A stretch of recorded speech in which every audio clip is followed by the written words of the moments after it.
There Will Never Be, A Story of Forgiveness by Thomas DeBarge. Thomas DeBarge, Chapter 6, No DeBarge Escapes. L was my respectful brother. He seemed unwilling to violate the position of big brother that I held in his life. He, like Randy, didn't deter from his admiration of me in order to investigate whether or not I was worthy of it. I was born prior to him, which meant he forever viewed me as one to provide guidance and protection in his life. Though Big Brother was in office I felt unequipped to handle, he allowed me to remain there. L stuck to his principles. His mannerisms and appearance, even as a young boy, reflected dignity. He was like a little professor with his briefcase suit and head held high, mimicking Uncle Bill.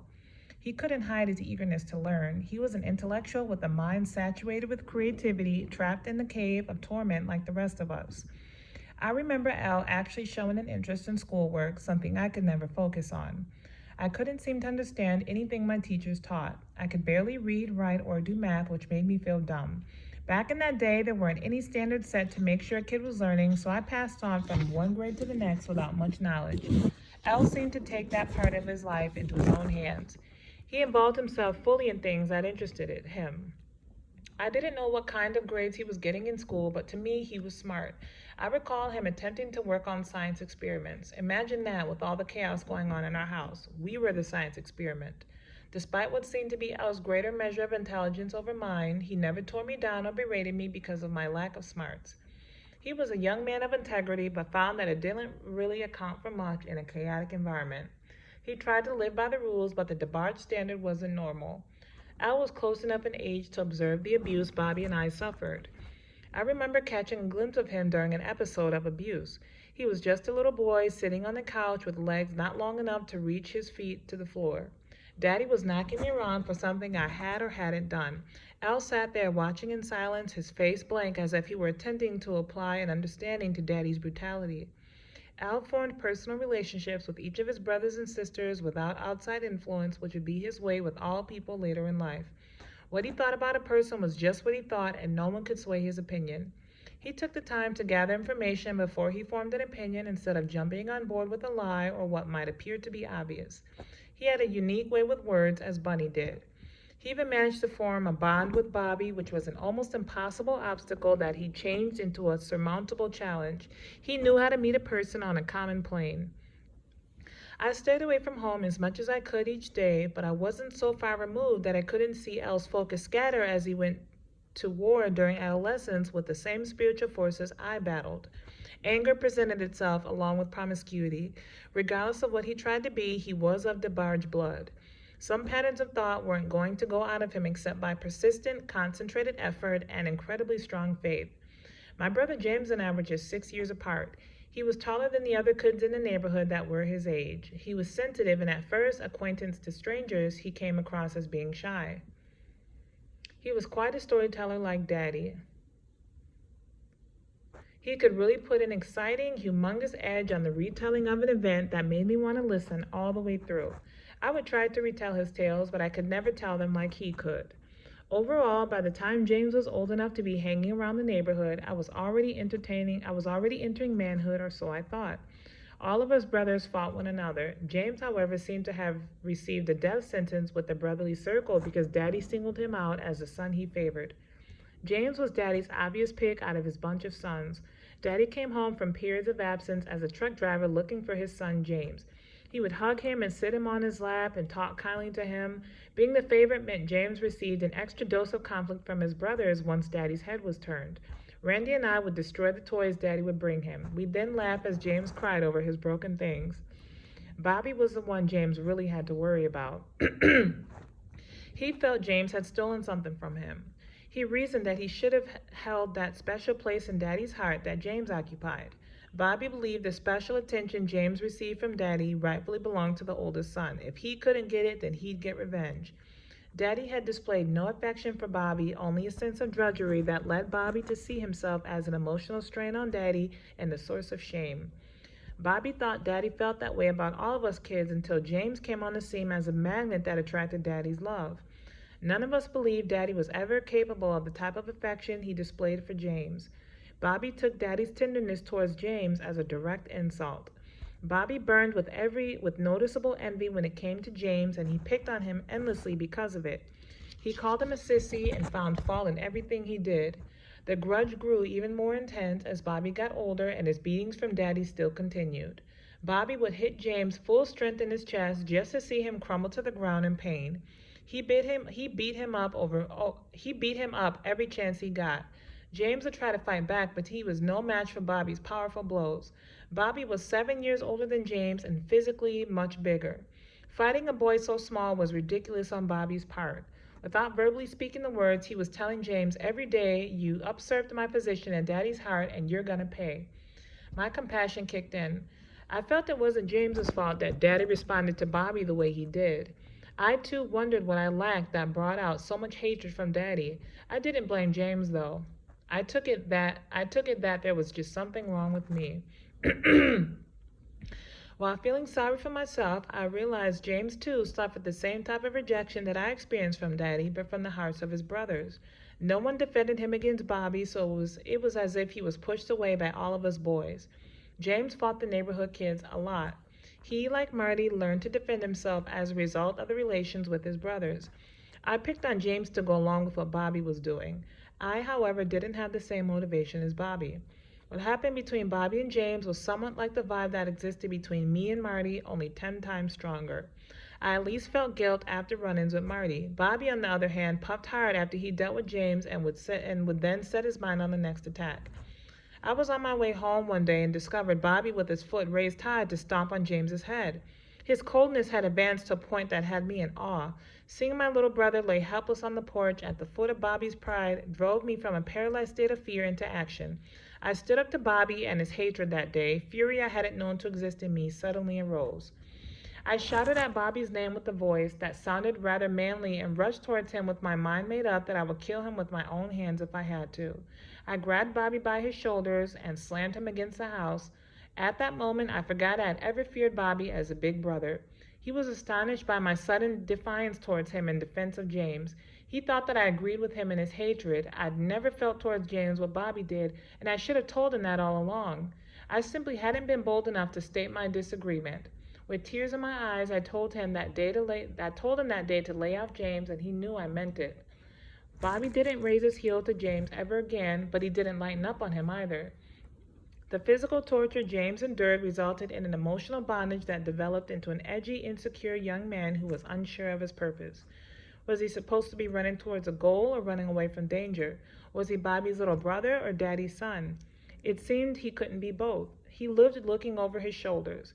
His pleas to be left alone when aggravated fell on deaf ears. He was always on the defense in the presence of his brothers because of Bobby's dominion, which simply wasn't fair.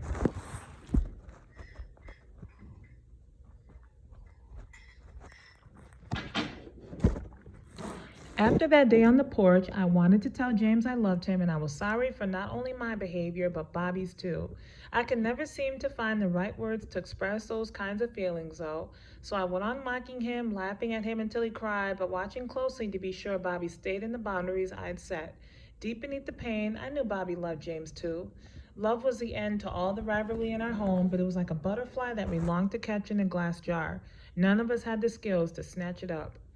The brotherly mockery carried over to Chico, whom I referred to back then and still call to this day Baby Bro. He wasn't the last one of my brothers, but he was the youngest one that I spent sufficient time with in the home. He was a wild kid with unkempt hair all over his head. Short-tempered and bold, he was always getting into trouble. As my favorite mask to hide behind, I teased him excessively. I provoked him just so he would fight me back. It was natural for me to annoy him the same way as I did Marty and James. He had meanness about him that I loved to expose. He was always ready to fight. Daddy's presence was already scarce as Chico grew up. Then, Daddy and Mama divorced after nearly 20 years of marriage. Daddy always had other women in his life, so he paired up with the next in line after Mama in no time. Mama began dating a Puerto Rican man named Jorge Rodriguez. She eventually married him, and so a stepfather came on the scene. We called him Papi.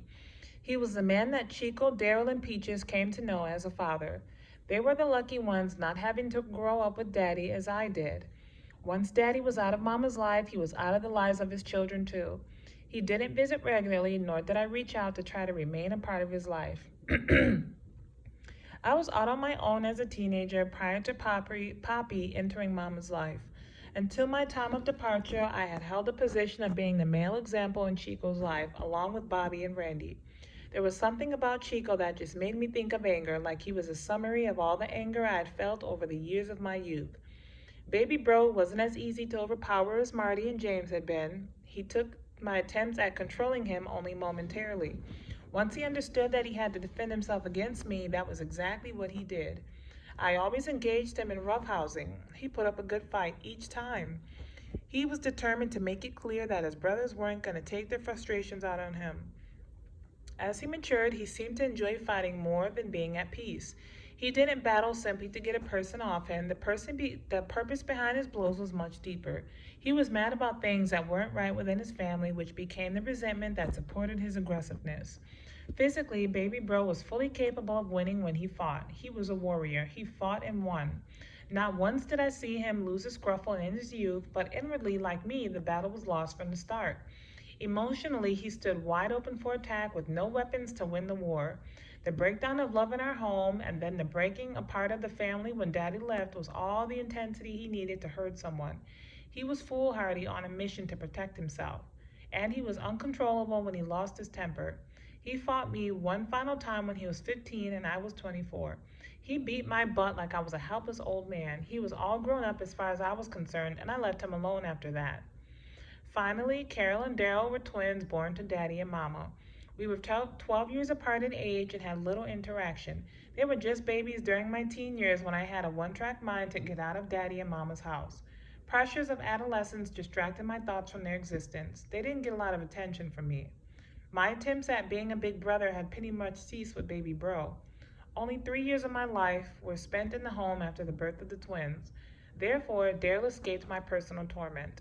Experiencing my annoying character as a big brother couldn't be avoided altogether, though, as I know I left deposits of aggravation and hostility in my younger brothers who were sure to carry on my tradition.